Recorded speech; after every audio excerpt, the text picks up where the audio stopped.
No puede haber un imperio sin súbditos. Y si los súbditos se le comienzan a alzar, el imperio se tambalea. Y eso es lo que yo creo que está ocurriendo. A raíz del proceso venezolano, América Latina fue cambiando. Antes del proceso bolivariano, la única experiencia que había de conquistar un modelo de izquierda electoralmente era Chile, y el aprendizaje que habíamos sacado es que por ahí tampoco se podía porque venía una invasión o venía un golpe de Estado. Chávez demostró que sí era posible. Y América Latina pasa de gobiernos neoliberales de la década del 90 a modelos progresistas en la época del 2000. Y eso para los Estados Unidos significa un riesgo. Y Estados Unidos sabe que a la cabeza de todo este proceso está Venezuela. Y si logra derrotar el proceso venezolano, puede tener un efecto dominó, de ir derrotando progresivamente los demás gobiernos progresistas. Entonces, en ese sentido, sí es un peligro para el imperio, no para los Estados Unidos.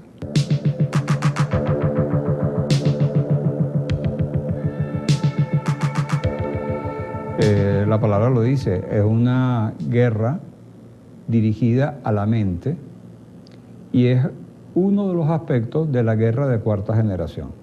La guerra psicológica es una variante de la programación. Nuestro cerebro, el cerebro este inmenso que tenemos, es producto de un proceso evolutivo de más de 60 millones de años y es en realidad 3 cerebros. El más pequeñito, que es de este tamaño, un cerebro muy pequeño, es el cerebro que compartimos con los reptiles y en los cuales hay todo lo que se necesita para sobrevivir. Y desde el punto de vista mental, hay las emociones básicas para la supervivencia. La atracción sexual para la supervivencia de la especie, el miedo y la rabia. Y aunque es un cerebro muy pequeño, es sumamente poderoso y cuando toma el control, miedo o rabia, dirige toda la conducta en esas 2 direcciones. Sobre ese cerebro mamaliano surge otro cerebro, reptiliano, surge otro cerebro que se llama mamaliano, que es el cerebro de las aves y los mamíferos, que como son de sangre caliente y los hijos nacen incompletos, tienen que tener un periodo en el cual van a estar ligados a sus crías. Entonces se crea todo un sistema cerebral que produce eso, produce la empatía, el afecto, la pertenencia, el amor. Y sobre ese cerebro que se llama mamaliano va a aparecer el neomamaliano, en donde va a aparecer fundamentalmente la razón. La programación va dirigida a los cerebros emocionales. La educación va dirigida al cerebro racional. Cuando a ti te hablan para educarte, te explican las cosas de forma que tú la entiendas y aprendas a través de la razón. La programación no. La programación es estimular los cerebros emocionales. Casi toda la propaganda va a estimular sexo o pertenencia, el hogar, el amor, o la sexualidad. Y a la mujer semidesnuda la ponen delante de cualquier cosa, una cerveza, una caja de cigarros, una batería de carro, lo que sea. Pero de esa forma, programan la mente de forma tal que yo veo una batería Duncan y la identifico con una rubia. Absolutamente loco porque la programación es así. La guerra psicológica es un tipo de programación, pero que va dirigido a los sentimientos más primarios, miedo y rabia. Y va dirigido a 2 públicos. El público que está del lado del programador se le inyecta rabia. Por ejemplo, los Estados Unidos, con todo su mecanismo sobre la población opositora en Venezuela, para inducirlos a la rabia. En cambio, a la parte chavista va a inducir miedo y desesperanza. A los que están de mi lado, darle rabia, ira, indignación, y al otro lado, temor, duda, desconfianza, etc. Entonces, ¿desconfianza en qué? En muchísimos matices. Desconfianza en el gobierno, desconfianza en la economía, desconfianza en el país. ¿Rabia a qué? Rabia al gobierno, rabia al comunismo, rabia al socialismo. En todo este proceso, la propaganda de guerra evita la parte racional. Incluso es irracional. Por ejemplo, el decreto de Obama es irracional. Entonces, si una persona piensa con el pensamiento racional, inmediatamente dice lo que era, no me entra. Pero si yo no activo la parte racional, entonces activo la otra, me da miedo. Uy, ¿qué está haciendo el gobierno? Me da miedo que este gobierno nos meta en este lío.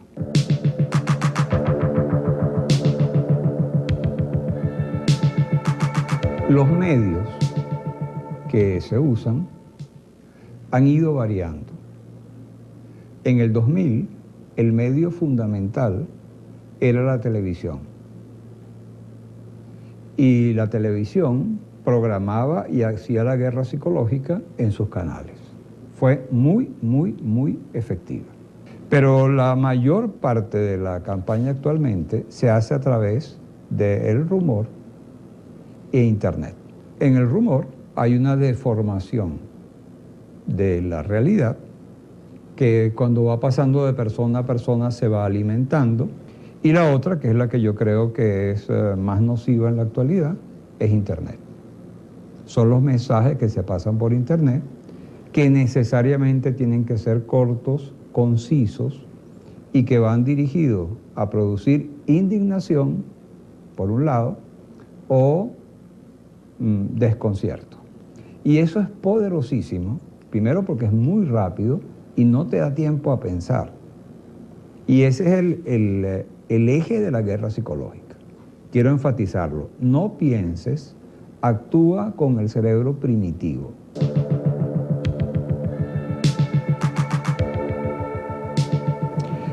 Voy a enunciar algunos. Hay uno que se llama la afirmación enfática, que es una afirmación que por la forma como se expresa o se escribe, no permite la duda. No se consigue nada.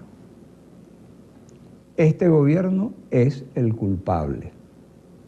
Entonces, con esas afirmaciones enfáticas, cortas, sin razonamiento, lo que hace en el receptor es que el receptor lo acepta acríticamente, y al aceptarla acríticamente estimula estos sentimientos reptilianos. Porque si el receptor aplicara la razón y dijera, un momentico, ¿qué es eso de que no se consigue nada? De los tantos productos, hay estos productos que no se consiguen porque son los productos que son regulados, que los mandan para Colombia y que y la culpa no es del gobierno. Pero eso no es lo que hace la persona habitualmente. La persona habitualmente recibe el mensaje y no aplica en la parte racional. La otra técnica se llama minimización-magnificación, que es también muy sencilla. Todo lo bueno que hace el gobierno lo minimizo, todo lo malo que hace el gobierno lo magnifico. Entonces, cuando una persona está hablando de lo terrible que está Venezuela, ¿cuáles son los argumentos? Corrupción, desabastecimiento, inflación, pero no ve todo lo que ha hecho el gobierno. Entonces te pones a ver cuántas son las obras del gobierno, 200 obras del gobierno, no lo ve. En ese momento enfatiza en eso y lo magnifica. El otro se llama asociación arbitraria. Es una técnica también que une dos cosas que no tienen nada que ver. El ejemplo más brillante de eso fueron los bombillos cubanos, ¿no? Como el gobierno estaba regalando los bombillos, y regalar los bombillos es un acto bueno y el gobierno es malo, hay que identificar esos bombillos con algo malo. Entonces, ¿para qué te regalaban los bombillos? Porque ahí había una cámara de televisión que te conectaba con Fidel. Entonces, es una situación arbitraria, completamente. Ahí no entra la razón. Pero si tú lo planteas así y no usas la razón, te llega. La otra técnica es la generalización, que es un hecho concreto, tú lo generalizas. Mataron a una persona en un sitio, guerra civil, matazón, Venezuela, la violencia. No hay determinado producto en un sitio, no hay productos. En ninguna parte, hambruna en Venezuela. Otra se llama la negación, que es no ver aspectos importantes. Por ejemplo, todas las manifestaciones del gobierno no se ven. Entonces, en la prensa, en la televisión, dice, el gobierno hizo una manifestación 1 minuto, pero niegan lo ocurrido. La negación más fuerte fue el 13 de abril, cuando los medios se negaron a ver lo que había en la calle. Entonces, ese es otro mecanismo. Y el otro mecanismo se llama la proyección, que es poner en el otro el sentimiento que tengo yo.